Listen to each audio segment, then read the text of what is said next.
सूरज उगने से बदलते हैं ये धरा आसमान, चलते रहने से हो जाती है हर मुश्किल आसान। चिंता को छोड़ कर आओ कर ले मन में शुभ चिंतन, हर पल को कर ले सफल सफल कह रही है ये पवन। संवार ले सुधार ले कर समस्या का समाधान, संवार ले सुधार ले कर समस्या का समाधान, कर समस्या का समाधान, कर समस्या का समाधान, कर समस्या का समाधान, कर समस्या का समाधान, कर समस्या का समाधान। नमस्कार, आदाब, सत श्री अकाल मित्रों, स्वागत है एक बार पुनः समाधान कार्यक्रम में आप सभी का। बहुत सुंदर चर्चा हमारी हो रही है परमात्मा के विषय में। कौन है वो, कैसे हम उनके नज़दीक पहुंच सकते हैं, उनकी मदद प्राप्त कर सकते हैं। क्योंकि हमेशा से हमारे मन में ये प्रश्न रहे ही हैं कि आखिर वो हैं कौन, कैसे हम उन्हें जान सकते हैं, पहचान सकते हैं, उनके करीब जा सकते हैं। भक्ति मार्ग में भी बहुत सारी कथाएं, कहानियां हम सुना करते थे कि मीरा के जहर को उन्होंने अमृत बना दिया, उनको उनके पास सांप भेजा गया, उन्हें पुष्प माला बना दिया उन्होंने। कई बार हुंडी किसी की उन्होंने भर दी, नरसिंह मेहता जी की। सूरदास जी यदि कुएं में गिर गए थे, उन्हें उन्होंने बाहर निकाला। कि सारी चीज़ें सुनते हुए मन में ये भाव अवश्य पैदा होते थे कि ऐसी विपत्तियों के समय और कोई मदद करे ना करे, लेकिन परमात्मा अवश्य मदद करते हैं। लेकिन इसके पीछे भी बहुत सारी चीज़ें थीं। उन भक्तों का समर्पण भाव, परमात्मा के लिए अगाध प्रेम, ये सारी चीज़ें शायद उन्हें भगवान के बहुत नज़दीक ले गई थीं, जो आज शायद हम लोगों के पास नहीं है। फिर भी अब हम फिर से प्रयास कर रहे हैं कि हम उन तक अवश्य पहुँचें और उनकी मदद का हम भी अनुभव करें, जैसे कि अन्य लोग, अन्य भक्त आत्माएँ करते आए हैं। और इसमें लगातार हमारी मदद करते रहे हैं आदरणीय सूर्य भाई जी, क्योंकि उनके पास एक लंबा अनुभव है राजयोग का, एक लंबा अनुभव है परमात्मा के संग रहने का। उनके अनुभवों से हम लाभ अवश्य उठाएं। आइए आज की कड़ी में उनका अभिनंदन करते हैं और अनुभव की गहराई में, अनुभव के सागर में गोते लगाएं। दादा जी, बहुत बहुत अभिनंदन और स्वागत है आपका। भगवान से आप घंटों बात किया करते थे शुरुआत में। लोगों के मन में एक बात रहती है कि हम तो भगवान से बात करते हैं, लेकिन भगवान हमसे बात नहीं करते। कैसे इस बात को हम समझें? कुछ बातें हैं इसके पीछे। एक तो बहुत गहरा उनसे हमारा नाता जुड़े। केवल भक्त और भगवान के नाते से सदा ही आनंद नहीं आएगा।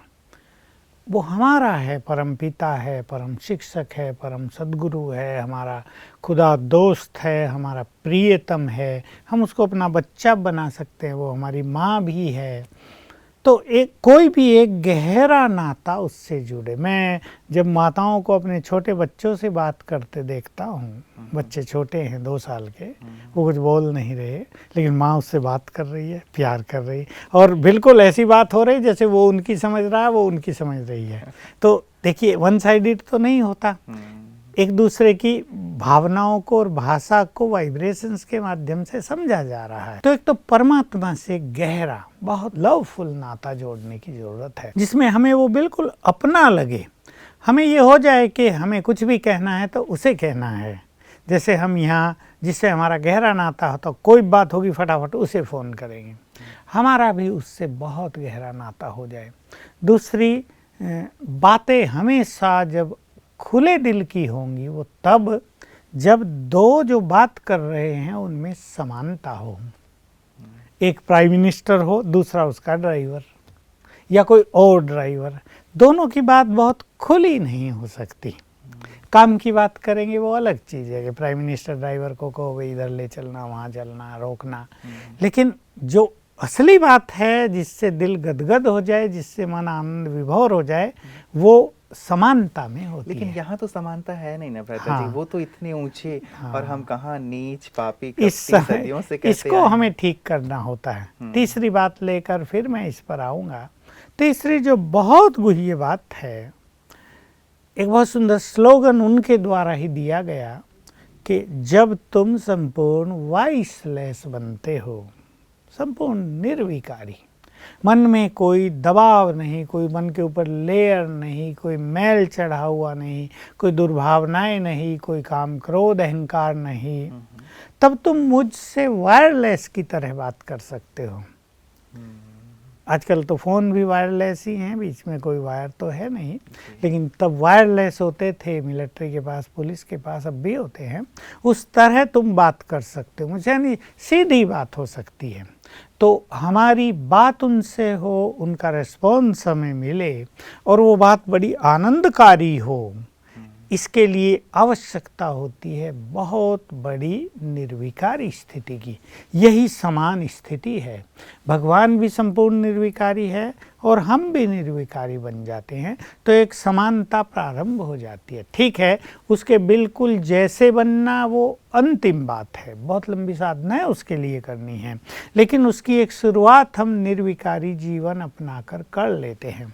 और चौथी बात है, उसके उत्तर को ग्रहण करना है तो हमारी बुद्धि व्यर्थ से बिल्कुल मुक्त हो, यानी क्लीन हो। अर्थात यूँ कहें, जैसे आजकल हम किसी को टेलीफोन मिला रहे हों, न लग रहा हो तो आ जाता है ना, एंगेज है, भाई बिजी है टेलीफोन। हम भी अपनी बुद्धि को यदि बिजी रखते हैं और बातों में, तो उसकी बातें हमारे पास आती नहीं हैं। तो मेरे पास पहले से ये बहुत अच्छा था कि पवित्रता की स्थिति बहुत सुंदर थी इस जीवन में। बचपन से ही मुझे इम्प्योरिटी भाती नहीं थी, वो संसार की विषय वासनाओं की बातों में मेरी कोई रुचि नहीं थी। मैंने जीवन में कोई फिल्म भी नहीं देखी थी, कोई बुरी पुस्तक भी नहीं पढ़ी। ये जो पत्र पत्रिकाएं तब भी बहुत होती थी, मैं उनकी तरफ देखता ही नहीं था। लड़के अगर गंदी बातें कर रहे तो वो मेरा नाता ही नहीं होता था उनसे। मैं इन सब से पूरी तरह अपने को मुक्त रखा था। तो इसलिए परमात्मा से खिंचाव बहुत ज़्यादा हुआ, उसके प्रति प्यार बहुत बढ़ा।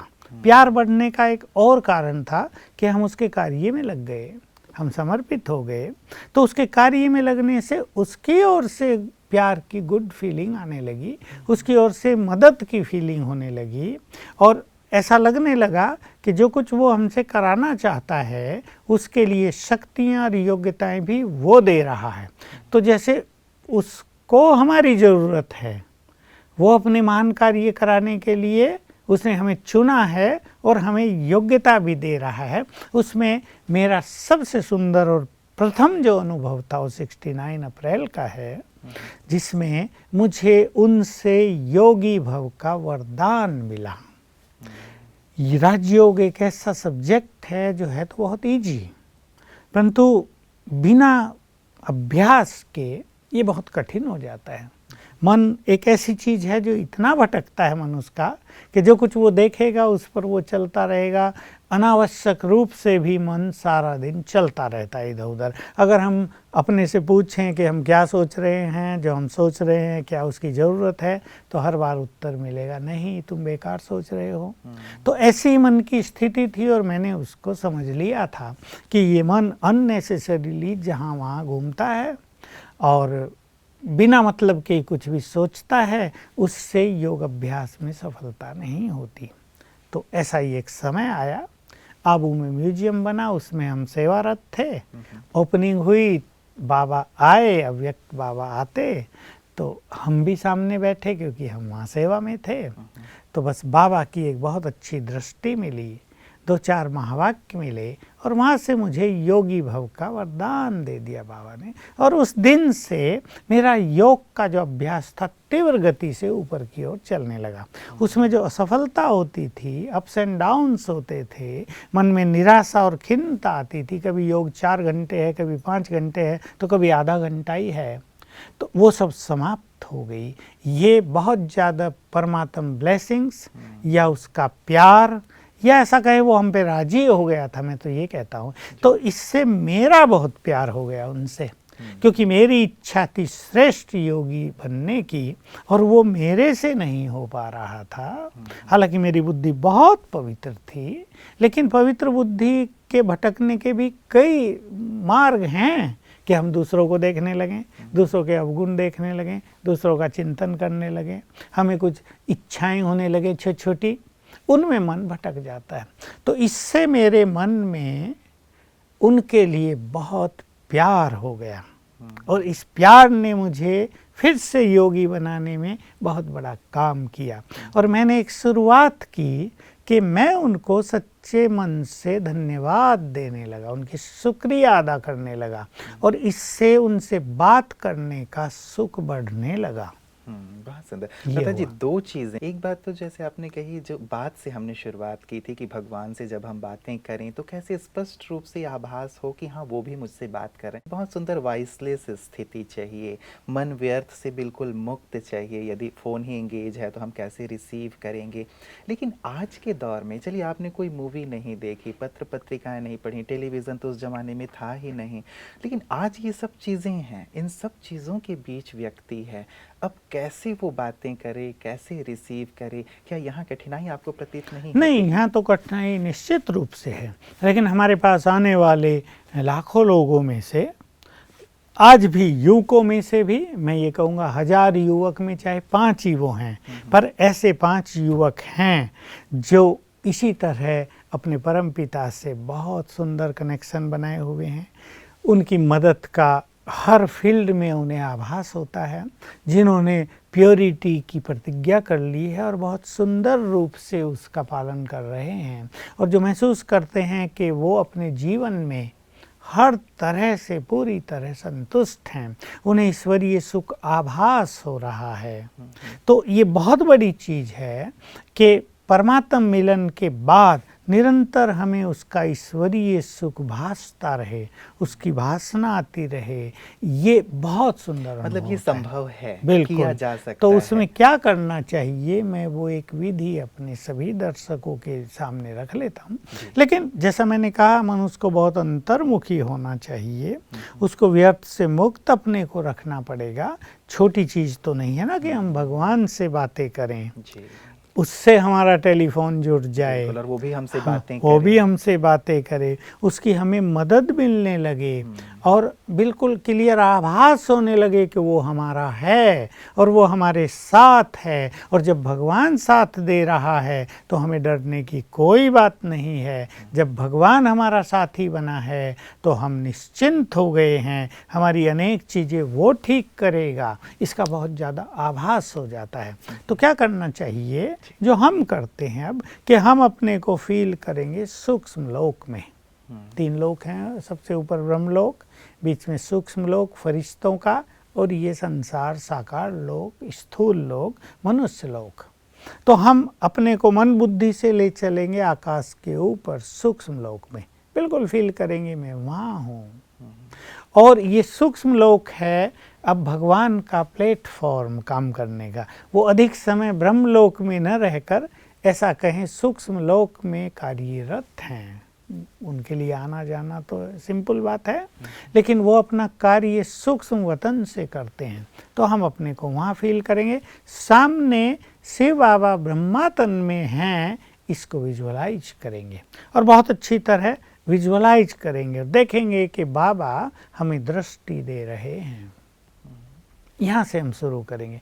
अब उससे हम एक नाता जोड़ लें, जैसे वो मेरा परम शिक्षक है या वो मेरा खुदा दोस्त है या परम सद्गुरु। एक नाता ले लें और उस नाते से पहले उससे बात प्रारंभ करें, जैसे परम शिक्षक कि हे परम शिक्षक, परम पिता, तुम तो ज्ञान के सागर हो और आपने आकर मुझे संपूर्ण ज्ञान दिया, मेरी बुद्धि को बिल्कुल अंधकार से मुक्त कर दिया, मुझे तीसरा नेत्र प्रदान किया, मेरे जन्म जन्म के सभी प्रश्नों का उत्तर तुमने दे दिया। हम तो बिल्कुल अंधकार में थे, आपने हमें प्रकाश में ला दिया, संपूर्ण ज्ञान दे दिया, तीनों लोकों का, चारों युगों का, स्वयं अपना और हमारा, हमारी ऊंची और नीची स्थितियों का संपूर्ण ज्ञान आपने दे दिया, हमें भी त्रिकालदर्शी जैसे बना दिया। आपको बहुत बहुत शुक्रिया। गुड फीलिंग होने लगेगी। जैसे सामने भगवान खड़ा है ब्रह्मा के तन में और हमारी बात सुन के मुस्कुरा रहा है, हमें दृष्टि दे रहा है। पहले यहाँ से हम शुरुआत करेंगे।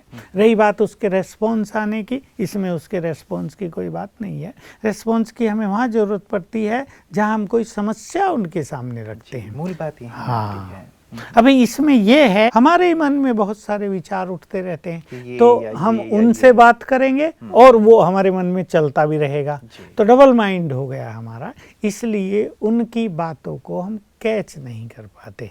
लेकिन ये सत्य है कि जो कुछ हम उसे कहेंगे उसका एक सुंदर आंसर उसकी ओर से आ रहा है।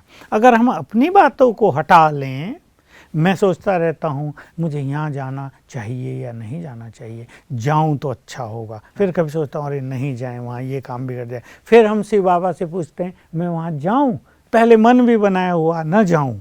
अभी बाबा जो कह रहा है उसमें हमारे ये संकल्प बाधा डाल रहे हैं, इसलिए हम अपने को पूर्ण रूप से समर्पित करेंगे, अपने संकल्पों को शांत, तो एक राइट आंसर आएगा तो हमारे ही मन में, क्योंकि वहाँ हम स्थूल रूप में नहीं हैं, मन और बुद्धि से हम कनेक्ट हुए हैं अपने परम पिता से, तो उसका आंसर हमारे मन में ही आएगा। लेकिन वो इतना सुंदर रूप से आएगा कि हम उसमें कन्विंस हो जाएंगे कि ये उनका ही उत्तर है, ये हमारा नहीं है। वो आएगा इस रूप से कि वहाँ डबल माइंड होगा ही नहीं कि ये मेरा है या उनका है, वो इतने फोर्स से आएगा। उत्तर आने में कितना समय लगता है? नहीं, वो सेकंड का काम कई बार ऐसा होता है कि बंदा बैठा भी रहे और प्रभु जी मौन धारण किए हुए हों, ऐसा भी तो संभव है कि 1 घंटे हो गए, 2 घंटे हो गए, कुछ तो बोलो। प्रभु जी हमारे लिए सदाई तैयार हैं, वो हमसे वेट नहीं कराते हैं, हम बस उनके पास पहुँचें। और कभी अगर हमें उसके उत्तर आने का अच्छा अनुभव नहीं हो रहा है तो हम उसके पास पहुँचें, अपनी बात उनके सामने रख दें और फिर निश्चिंत हो जाएं, और फिर ऑटोमेटिकली हमारी बुद्धि में उसका उत्तर आएगा। कई बार कहते हैं ना भ्राता जी कि वो भगवान के घर बड़ी देर है, तो ये देर वाली स्थिति में कई बार व्यक्ति कंफ्यूज नहीं हो जाता? इसमें देर नहीं होगी, उत्तर तुरंत मिलेगा। बस इतना ही हो सकता है कि हमारी बुद्धि उस टाइम कैच न कर पा रही हो, तो हम सवेरे ईश्वरीय महावाक्य सुनने गए हैं और उनके माध्यम से हमें उत्तर मिल गया, या जब हम महावाक्य सुन रहे हैं तो हमारा चित्त बिल्कुल एकाग्र हो गया और सुनते सुनते वो बात हमारी बुद्धि में आ गई। भ्राता जी एक चीज़ कि चलिए यदि मेरी योग की स्थिति बहुत अच्छी है तो मैंने तुरंत उसे रिसीव कर लिया और मैंने डायरेक्ट ले लिया, मेरा एक डायरेक्ट कनेक्शन है उस परमपिता परमात्मा से, क्या परमात्मा कभी ऐसा भी करते हैं कि उस उत्तर को देने के लिए किसी को मीडियम भी बना लेते हैं कि ये माध्यम हो, ये माध्यम हो, या किसी तरीके से और देते हैं और हम उससे समझ ना पाते? कभी ऐसा भी हो जाता है। इसमें एक बहुत अच्छी कहानी भी है कि एक भक्त, बाढ़ आ गई, उसने अपना वो छप्पर जैसा बनाया, उस पे बैठ गया, परिवार को लेकर बैठ गया, और वो बहुत अच्छा भक्त था और वो ये कहता था कि मुझे भगवान बचाएगा। अभी नाव वाले जो बचाने का कार्य कर रहे थे, नाव लेकर आए कि चलो बैठो हमारी नाव में, हम तुम्हें निकालने आए। कहा नहीं, तुम भागो, मुझे भगवान बचाएगा, मुझे तुम्हारी ज़रूरत नहीं है। फिर वो और आगे बढ़ता गया, पानी तेज होता जा रहा था, तैराक लोग आए कि भाई चलो हमारी पीठ पर बैठो, हम तुम्हें निकाल देते हैं, डूब जाओ। है तुम भागो, हमें तो भगवान बचाएगा। फिर आगे हेलीकॉप्टर आया, नीचे सीढ़ी उतार दी कि इस पे चढ़ जाओ, हम तुम्हें बचाने आए हैं, बहुत को बचा जा चुका, तुम मर जाओ। नहीं, हमें तो भगवान बचाएगा। आखिर वो डूब गए सब, पहुंचे भगवान के पास, नाराज कि तुम कैसे, इतनी मैंने भक्ति की और तुम बचाया नहीं हमें। कहा मैंने ही तो भेजा था सबको। जी जी जी। तो भगवान की मदद करने के तरीके अनेक हो सकते हैं। कहीं वो किसी तरह केवल उसका कह देना ही तो मदद नहीं है ना, कभी कहीं वो स्थूल रूप में किसी मनुष्य के माध्यम से भी हमें मदद करता है। तो हमें उसको समझ लेना चाहिए और उसे स्वीकार कर लेना चाहिए। ये भी एक मतलब समझ की आवश्यकता है कि परमात्मा इस रूप में हमारी मदद कर रहे हैं। चलिए, बहुत सुंदर क्लैरिटी आई है भ्राता जी। एक दूसरी बात जो आपने कही वो मुझे बहुत ही गहरी लग रही है कि जैसे आपने म्यूज़ियम की बात कही थी कि वहाँ आप लोग बैठे थे और वहाँ आपको योगी भाव का वरदान परमात्मा से प्राप्त हुआ और यहाँ से एक ग्राफ बढ़ा। मतलब परमात्मा की आशीष की बहुत ज़्यादा आवश्यकता है, उनका राज़ी होना बहुत ज़्यादा ज़रूरी है। उसके बिना हम कितना भी हाथ पैर मार लें उतना कुछ नहीं मिल सकता जितना हम चाहते हैं। तो ये जो भगवान को राज़ी करने वाली बात है, कैसे भगवान को राज़ी करें और कैसे उनका ये आशीष मिल जाए ताकि सबका योग सहज उनसे लग जाए। देखिए, इसमें भी मैं आपको अपना अनुभव ही सुनाऊंगा। जी।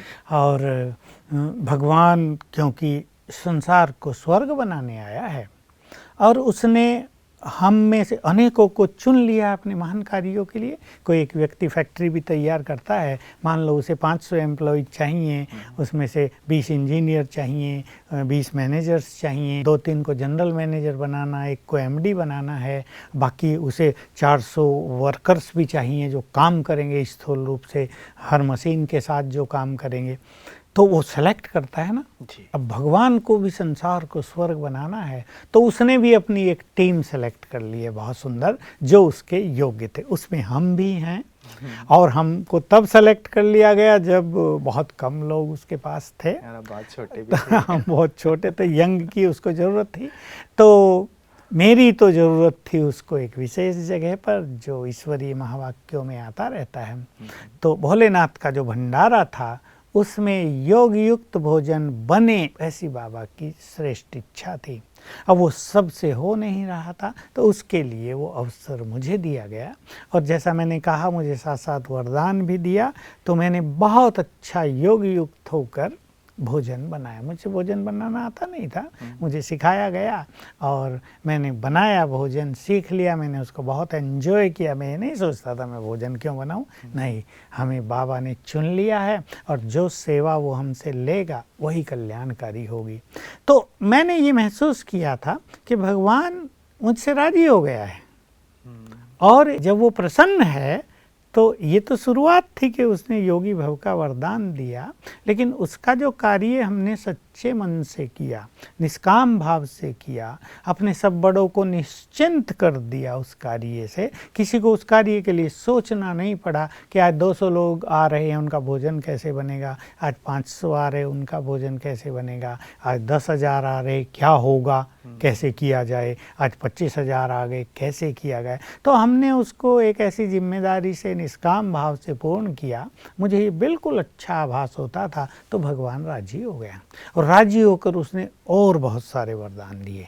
कभी ज्ञान की शक्ति का वरदान दिया, प्योरिटी के मार्ग में भी जो अनेक बाधाएं आई वो उसने आपे ही हटा ली, और भिन्न भिन्न बीमारियों में या छोटी मोटी परिस्थितियों में तो बहुत मदद मिली। मुझे उसके आह्वान के तो इतने अच्छे अनुभव हो गए भिन्न भिन्न जगह। उसने कह दिया जब भी तुम बुलाओगे मैं आ जाऊंगा। भगवान के बच्चे बुलाएं और मैं ना आऊँ ये हो नहीं सकता। तो मुझे इसके बहुत अनुभव हुए, बहुत ज़्यादा, मतलब वो अनकाउंटेबल हैं। तो इस तरह उसके कार्य करने से वो राजी हुआ। दूसरी बात ये थी, मुझे एक बहुत अच्छा संस्कार था इस जीवन में कि जो कुछ शिव बाबा अपने महावाक्यों में करने के लिए कहें मुझे वो करना है। वो मुझे कह रहे हैं, वो और किसी को कह रहे हैं ये बात नहीं, सर्वप्रथम मुझे करना है। इसलिए ईश्वरीय महावाक्यों में जिसे हम ज्ञान मुरली कहते हैं, जो कुछ आया उसके पीछे मैं लग गया। तो मुझे लगा इससे भी भगवान राजी हो गया। और मैंने ये भी आभास किया कि लगा तो मैं, पर शक्ति उसी ने दे दी करने की। तो ये आभास हुआ कि हम एक कदम बढ़ाएं, हम केवल मन में दृढ़ इच्छा रखें, वो हमारी श्रेष्ठ इच्छाओं को पूर्ण करने में समर्थ है और वो अपनी संपूर्ण शक्ति हमें दे देता है। ऐसे बार बार अनुभव होते रहे। तो राजी इस तरह से वो हुआ और मुझे तो बिल्कुल पूर्ण आभास रहा, क्योंकि बाबा आते रहे। मैंने बाबा को हजारों बार इस धरा पर अवतरित होते हुए देखा। बहुत समीपता रही, पर्सनल बातें की, मन में जो क्वेश्चंस उठते थे वो हम उनसे पूछ सकते थे। तो बहुत ज़्यादा समीपता हो गई थी। इस समीपता से बहुत प्यार बढ़ा, बहुत ज़्यादा अपनापन बढ़ा। तो हम उसके कार्यों में सहयोग कर रहे तो वो हमारी कार्यों में पूरा सहयोग करने लगा। इसके पूर्ण आभास, बहुत अच्छे अनुभव कदम कदम पर होते रहे। चलिए, बहुत सुंदर बात भ्राता जी। मतलब यदि अब भी कोई उन्हें राजी करना चाहता है तो इन्हीं माध्यमों को अपनाएं कि वो अपनाना जो पड़ेगा। भी आज्ञा दे रहे हैं उस आज्ञा के अनुसार हम चलें। साथ ही वो जो यज्ञ उन्होंने रचा है उस यज्ञ में अपना पूर्ण सहयोग दे। जैसे आपने कहा कि भोजन बनाना, लेकिन एक खुशी से इस चीज़ को करना वास्तव में जीवन के लिए बहुत आगे बढ़ाने वाला होगा। ऐसे ही सुंदर अनुभव आपने तो कहे भ्राता जी कि अनकाउंटेबल, जिनको काउंट नहीं कर सकते, लेकिन एक एक करके जरूर हम वो सारे अनुभव आपसे सुनना चाहेंगे ताकि सबके जीवन में बहुत ज़्यादा लाभ प्राप्त हो। आज के सुंदर अनुभव के लिए आपका बहुत बहुत शुक्रिया। मित्रों, सचमुच जैसे कहते हैं ना कि सागर की गहराई में जाते जाओ तो कितने सारे रत्न प्राप्त होते हैं, और जब रत्न मिलते हैं तो बहुत ज़्यादा खुशी और आनंद भी प्राप्त होता है। हम भी भ्राता जी के अनुभवों से बहुत कुछ सीखते जा रहे हैं। जैसे उन्होंने कहा कि भगवान को यदि हमें राज़ी करना है तो सचमुच वो जो कह रहे हैं वो हमें करना होगा। जैसे संसार में कहावत भी प्रचलित है कि हम भगवान को तो मानते हैं लेकिन भगवान की नहीं मानते। यदि हम भगवान की मानने लगें तो सचमुच वो राज़ी होकर अपना सब कुछ हमें प्रदान कर देंगे। हमें योग्य बनने की आवश्यकता है। यदि हम सूर्य की ओर देखेंगे ही नहीं, उसका प्रकाश हमें कैसे प्राप्त होगा? समय है अब उस परम सत्ता की ओर देखने का, और वो जो हमें देना चाहते हैं उन सभी चीज़ों को प्राप्त करने का। राधा जी के साथ इन सुंदर अनुभवों को हम आगे भी जारी रखेंगे। आप बने रहिएगा हमारे साथ समाधान कार्यक्रम में। आज का दिन आपका बहुत बहुत शुभ और मंगलमय हो। नमस्कार।